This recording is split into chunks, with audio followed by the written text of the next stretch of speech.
জনগণের দল। এই দলটা একমাত্র এই দল যে দল সবসময় জনগণের চিন্তা করে, জনগণের ভাগ্য নিয়ে চিন্তা করে, জনগণের ভবিষ্যৎ প্রজন্ম নিয়ে কাজ করে, যেটা আপনারা বিগত সময় দেখেছেন রাষ্ট্রপতি জিয়া রহমান কিভাবে দলকে প্রতিষ্ঠিত করেছে, কিভাবে মানুষের কাছে নিয়ে গিয়েছিলেন। তাই ধারাবাহিকতা আপনারা দেখেছেন দেশনেত্রী বেগম খালেদা যে এই দলকে শক্তিশালী করে সমৃদ্ধ করেছে, পৃথিবীর ইতিহাসে এই বাংলাদেশকে একটা সম্মানের জায়গায় নিয়ে গেছে। পরবর্তী সময়ে আমরা দেখছি তাদের সুযোগ উত্তরসূরি বাংলাদেশ জাতীয়তাবাদী দলের ভারপ্রাপ্ত চেয়ারম্যান মহোদয় জনাব তারেক রহমান তার বলিষ্ঠ নেতৃত্ব দিয়ে, তার দূরদর্শিতা দিয়ে এই দলকে কিভাবে এই 17 বছর ক্ষমতা না থাকা অবস্থাও এই দলকে কিভাবে সামনের দিকে নিয়ে গেছে। দলের প্রতিটা নেতা কর্মী এই 17 বছরে এই দলকে ধরে রেখেছে, সমস্ত দুঃখ কষ্ট সহ্য করে বিচার আপনার আশা গুম হত্যা হওয়ার সত্ত্বেও এই দলের থেকে কেউ কিন্তু একটা লোকও কিন্তু চলে যায় নাই। কেন? আমরা সবাই ধানের শীষকে ভালোবাসি। এই তো আমাদের একটা শক্তি, আমরা ধানের শীষকে ভালোবাসি, আর মা বোনরা তো ধানের শীষকে বেশি ভালোবাসে। এই ধানের শীষকে তো আপনারা আবার চান ফিরে আনতে হবে। এই ধানের শীষের জন্য আমাদের সবাইকে ঐক্যবদ্ধভাবে কাজ করতে হবে।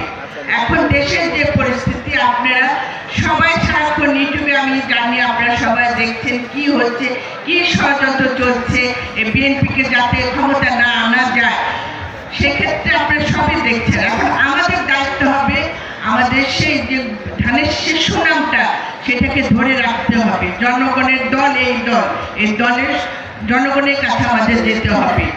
মিথ্যা অপপ্রচার চালানো হচ্ছে বিএনপির নামে, কিছু একটা ঘটনা ঘটলে দলে বিএনপির উপরে দোষারোপ করা হচ্ছে।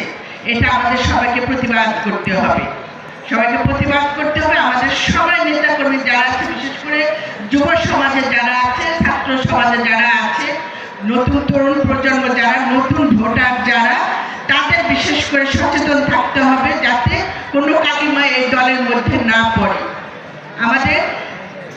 আমাদের কাজ করতে হবে, অন্যায়ের বিরুদ্ধে রুখে দাঁড়াতে হবে। কেউ যদি কারো জায়গা দখল করতে, সেখানে আমাদের প্রতিবাদ করতে হবে। কোনো চাঁদাবাজি করা যাবে না, কোনো সন্ত্রাসীমূলক কাজ করা যাবে না। কারণ আরেকবারও বলছি, কারণ এই দল জনগণের দল, এটা আপনাদের প্রতিটা মুহূর্তে মনে রাখতে হবে। আমি আশা রাখি বিশেষ করে মানিকগঞ্জবাসী ধানের শীষকে যেভাবে মনে প্রাণে ভালোবাসে, আমরা সবসময় গর্ব করি মানিকগঞ্জের মাটি ধানের শীষের ঘাঁটি। সেই ঘাঁটিকে আমাদের ফিরে আনার জন্য ঐক্যবদ্ধভাবে কাজ করতে হবে। আমাদের মধ্যে কোনো বিভেদ রাখা যাবে না। অনেকে চেষ্টা করবে আমাদের মধ্যে বিভেদ সৃষ্টি করার জন্য। এখান থেকে আমাদের সবাইকে সচেতন হয়ে কাজ করতে হবে, ঐক্যবদ্ধভাবে কাজ করতে হবে। তাহলেই আমরা কি করতে পারবো, এই ধানের শীষকে আনতে পারবো। আমরা যদি সরকার গঠন না করতে পারি, কোনো লাভ হবে আমাদের? বলে এই যে আমাদের প্রতিটা মুহূর্তে মনে রাখতে হবে, আওয়ামী লীগের দুঃশাসনের কথা মনে রাখতে হবে। এই আওয়ামী লীগ কি করেছে সেগুলি মনে রাখতে হবে। মা বোনরা জানেন আপনাদের সন্তানরা ঘরে ফিরতে পারে, আপনাদের সন্তানদের মামলা হামলা দিয়ে কারারুদ্ধ করে রেখেছিল, তারা বাড়িতে ঘুমাইতে পারে না। আপনাদের স্বামীরা বাড়িতে ঘুমাইতে পারে না, সব জঙ্গলে ঘুরে ঘুরে বেরিয়েছে, এরকম অবস্থা ছিল। আপনাদের ঘরে ছিল না, কারণ স্বামীরা ঘরে নাই, আপনাদের রুটি রোজগারের ব্যবস্থাও ছিল না। কি কষ্ট আপনারা করেছেন, গুম হত্যা খুন কি না হয়েছে, প্রত্যেকটা সেক্টরে এরা দুর্নীতি করেছে। এইটা আপনাদের মনে রাখতে হবে। এই দুঃশাসনের, হাসিনার দুঃশাসনের কথা ভুলে গেলে চলবে না। যদি আমরা ভুলে যাই তাহলে আমাদের বিবেকের কাছে দায়বদ্ধ থাকতে হবে, জনগণের কাছে দায়বদ্ধ থাকতে হবে। কোনোভাবে খুনি হাসিনার দুঃশাসনের কথা ভুলে যাওয়া যাবে না। আমাদের এই খুনি হাসিনার বিচার করতে হবে, এবং সেই খুনি হাসিনার বিচার করতে গেলে গণতান্ত্রিক সরকার প্রতিষ্ঠা করতে হবে, এবং সেই গণতান্ত্রিক সরকারের একটাই দল হবে, সেটা হলো বাংলাদেশ জাতীয়তাবাদী দল।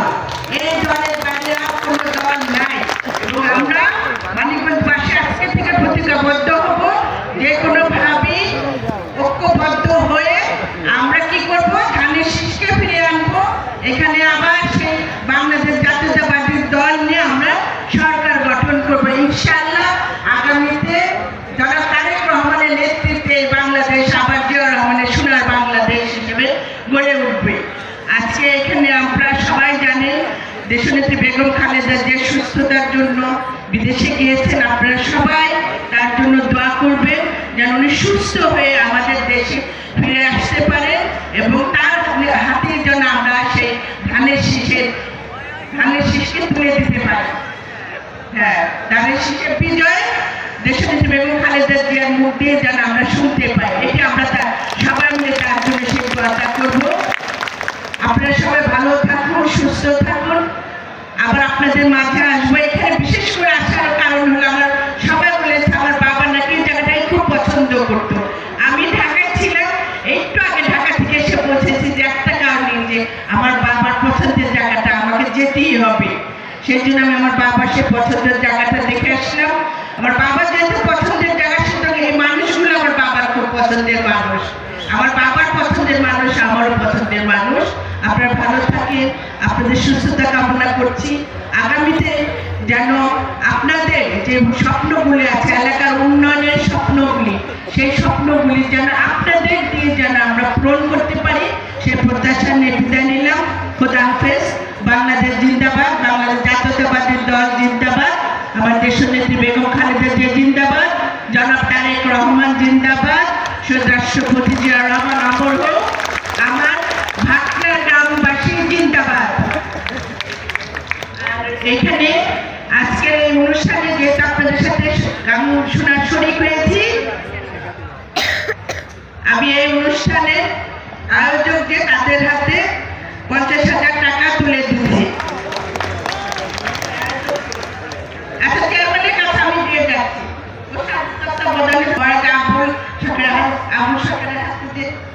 আপনারা আপনার শিল্পীদের জন্য দিলাম, এটা হলো রুমা সরকারের হাতে দিলাম।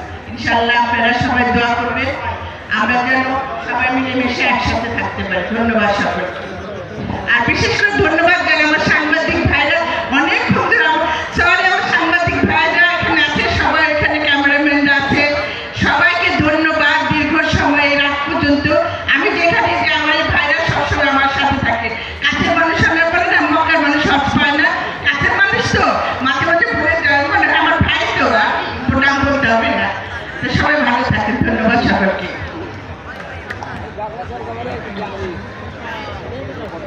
এখানে বাদ্যযন্ত্র যারা আছে, বাদ্যযন্ত্র সবাই সাথে আছেন না? আচ্ছা, ঠিক না, ওরা ওই গ্রুপে